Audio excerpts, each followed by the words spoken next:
A Justiça decretou a prisão preventiva do jovem de 19 anos que atropelou e matou 3 idosas que caminhavam pela calçada em São Paulo.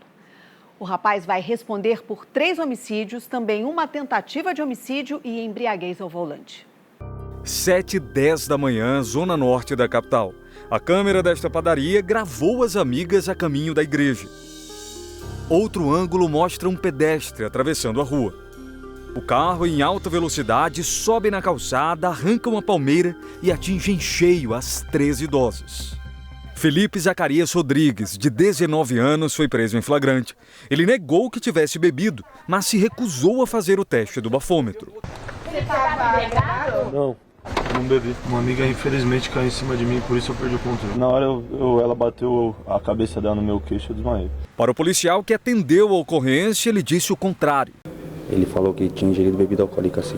Testemunhas também perceberam a embriaguez. Parecia muito embriagado mesmo. O motorista estava calmo, e falando nada com nada. As idosas chegaram a ser socorridas, mas não resistiram. O motorista não só foi indiciado por embriaguez ao volante, 3 homicídios, mas também por tentativa de homicídio, já que uma das 2 pessoas que estavam no carro com ele foi levada ao hospital em estado grave. O outro passageiro disse à polícia que os 3 beberam e que saíram do bar bastante alterados. Confirmou que o amigo dirigia em alta velocidade e que chegou a pedir para que ele fosse mais devagar.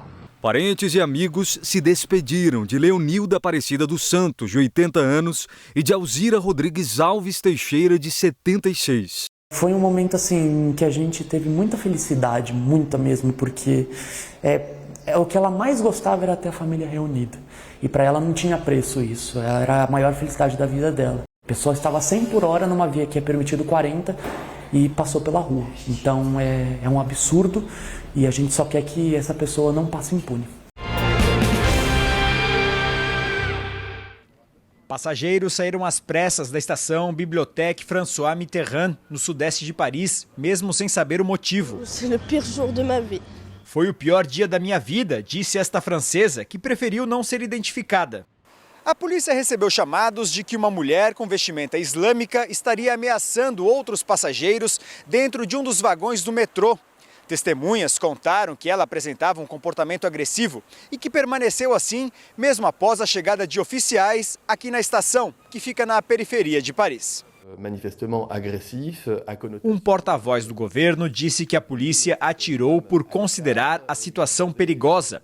Ele contou que a mulher falava em explodir a si mesma e que não obedeceu às ordens para que mostrasse as mãos, seguindo com as ameaças. Os policiais também disseram que a suspeita gritou: "Vocês todos vão morrer". A promotoria confirmou 8 disparos feitos por 2 agentes. Uma das balas atingiu o abdômen da mulher. Mais tarde foi confirmado que ela não carregava explosivos nem armas. 2 investigações estão em curso, uma contra ela e outra sobre o uso de armas de fogo pela polícia. Após um professor ser assassinado por um radical islâmico há quase 3 semanas, a França entrou em alerta máximo para ataques extremistas. Os principais pontos turísticos de Paris têm sido esvaziados com frequência. Desde que o conflito entre o Hamas e Israel começou, mais de 800 atos antissemitas foram registrados no país, que acolhe as 2 maiores comunidades de judeus e muçulmanos na Europa. Muros de casas da capital francesa amanheceram pichados com estrelas de Davi. O símbolo era usado na Segunda Guerra Mundial para marcar estabelecimentos judeus. A polícia também abriu uma investigação sobre o caso. O Rio de Janeiro em chamas. Tem gente no ônibus! 35 ônibus de um trem foram incendiados na capital fluminense. A ordem para os ataques partiu da maior milícia do estado. Uma resposta do crime organizado à morte de Mateus da Silva Rezende, o Faustão, baleado durante uma operação da Polícia Civil. As disputas entre os grupos criminosos também provocaram a execução de 3 médicos na Barra da Tijuca, assassinados por engano no início do mês. Uma das vítimas tinha características semelhantes a um miliciano, que mora na mesma região. No Rio de Janeiro, as milícias ocupam um vasto território, principalmente na zona oeste da capital e na Baixada Fluminense. Regiões que começaram a ser dominadas por grupos formados por policiais civis, militares e bombeiros a partir da década de 1980.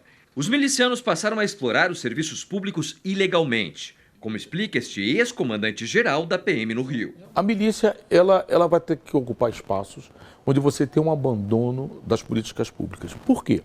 Porque do que vive a milícia? A milícia vende produtos que são produtos e serviços que são da competência estatal. Por exemplo, água, luz, internet, gás, transporte público. Aqui nos anos 2000, a principal quadrilha liderada por milicianos conseguiu eleger um deputado, Natalino Guimarães, e um vereador, o irmão de Natalino, Jerônimo Guimarães Filho, o Jerominho, que foi assassinado no ano passado. Ambos chegaram a ser presos. Com a queda dos fundadores, a Liga da Justiça foi chefiada por policiais militares. Há quase 10 anos, o bando está nas mãos de bandidos sem farda, como Wellington da Silva Braga, o Eco, morto em uma operação policial em 2021. Atualmente, o comando do grupo é disputado por Luiz Antônio da Silva Braga, o Zinho, que é irmão de Eco, e Danilo Dias Lima, mais conhecido como Tandera.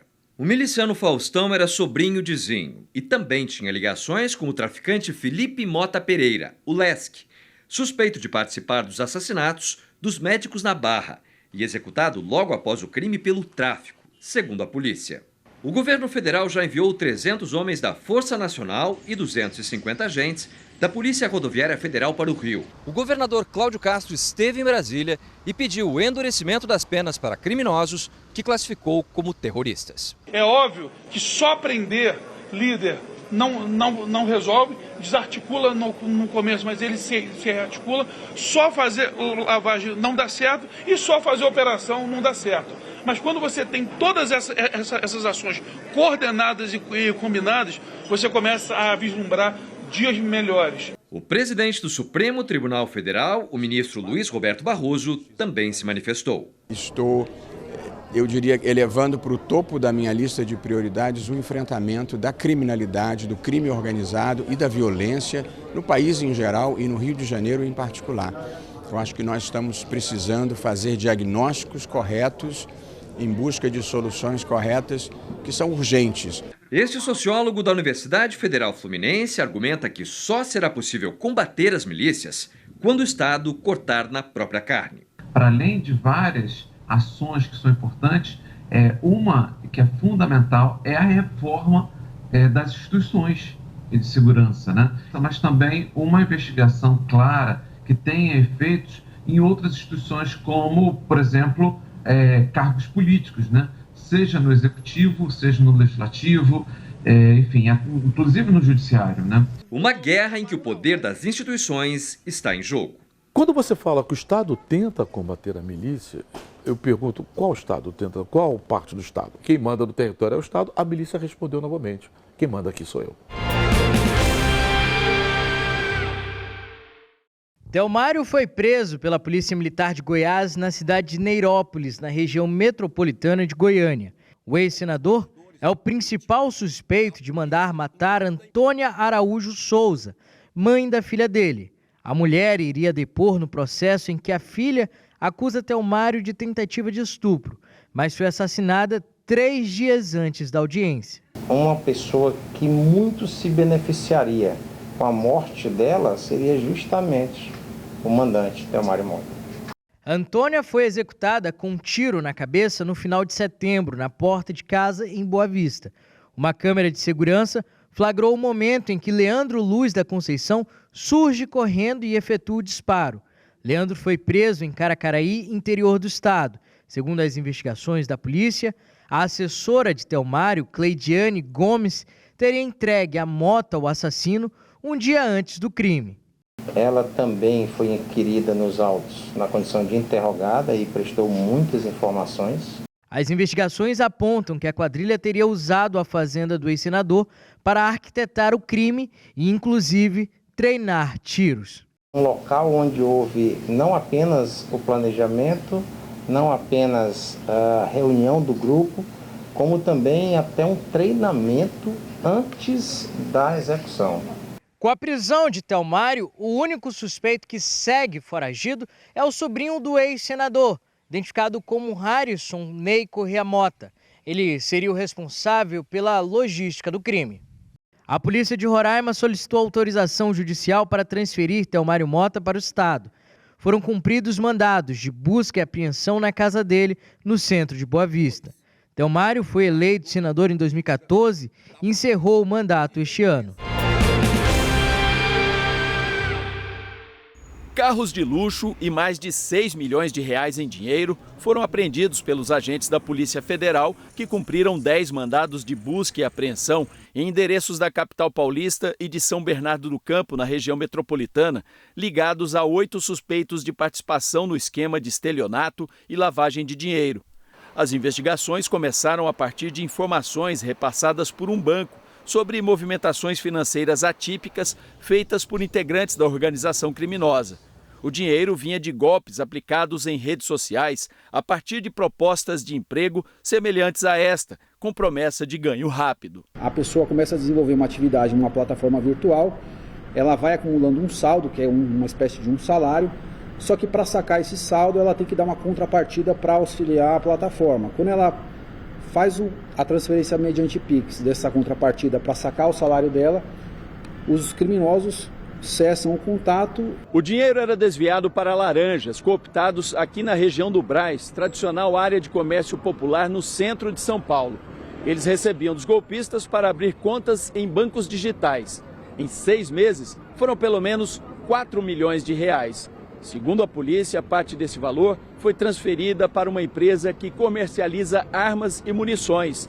2 sócios são investigados. Um deles é genro de um criminoso ligado à máfia chinesa, extraditado do Brasil em 2019. O que parecia ser apenas um golpe do Pix, uma fraude, na verdade, é uma ponta de um iceberg de uma organização criminosa muito bem estruturada. Demandará uma investigação cautelosa para apurarmos se eventualmente esse dinheiro está financiando a compra de munições e armamentos, o que certamente aumentará o poder bélico das organizações criminosas. Exclusivo. O jornalismo do SBT teve acesso a novos detalhes da investigação sobre o furto de 21 armas do arsenal de guerra do Exército em São Paulo. Você vai ver agora um vídeo em que o criminoso que receptou o armamento exalta o poder de fogo das metralhadoras. Segundo a polícia, ele tentava negociar a venda para outros bandidos. A reportagem é de Robson Serântola e Fábio Diamante. O soldado do arsenal de guerra aceitou falar sem ser identificado. Ele contou detalhes sobre a queda de energia no quartel no momento em que as metralhadoras foram furtadas. O ocorrido na data de 7 de setembro foi o seguinte: a gente se encontrava lá no quartel, onde que acabou a luz, e ficou provavelmente umas 2 horas e meia mais ou menos sem luz. Sem energia elétrica, as câmeras de segurança da unidade não gravaram a ação dos criminosos que desviaram o armamento. O furto só foi descoberto mais de um mês depois, no dia 10 de outubro. 480 militares do arsenal de guerra foram proibidos de voltar para casa durante uma semana. Uma situação fora do comum. Pagar por algo que você nem sabe a dimensão da situação, né? E a gente fica até triste de falar, pelo fato de a gente ser até lesado mediante um ocorrido que a gente não sabe nem a dimensão.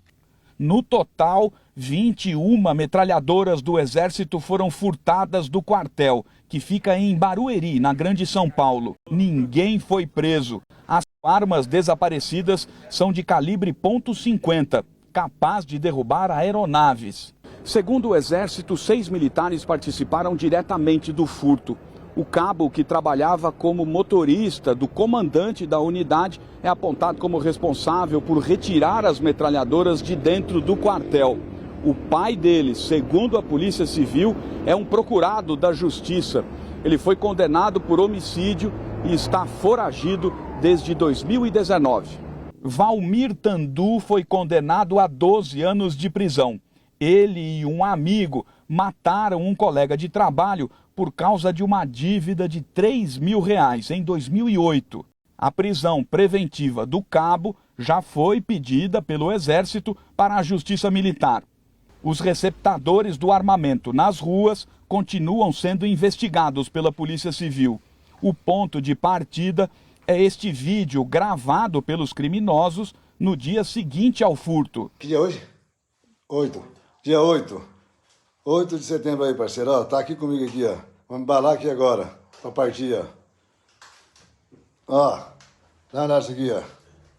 O bagulho de guerra, hein, parceiro. Meu Deus do céu, bicho. Como é que eu vou embalar isso aqui, Capixaba? Explica aí, pelo amor de Deus, bicho. Capixaba foi identificado pela Polícia Federal a pedido do Exército, mas ele ainda não foi encontrado.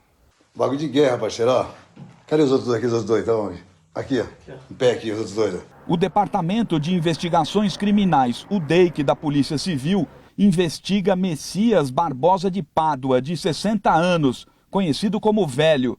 As metralhadoras teriam ficado escondidas numa região dominada por ele, a comunidade São Rafael, em Guarulhos, Grande São Paulo.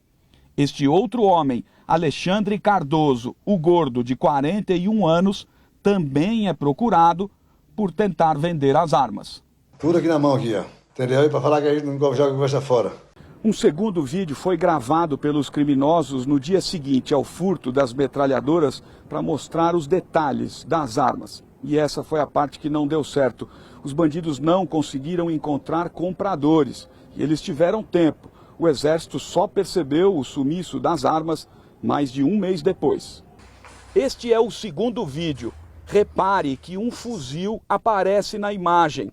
Ele também foi furtado do Exército, mas, segundo militares, está oco, sem as peças internas. Todas as armas levadas estavam fora de funcionamento, segundo o Exército.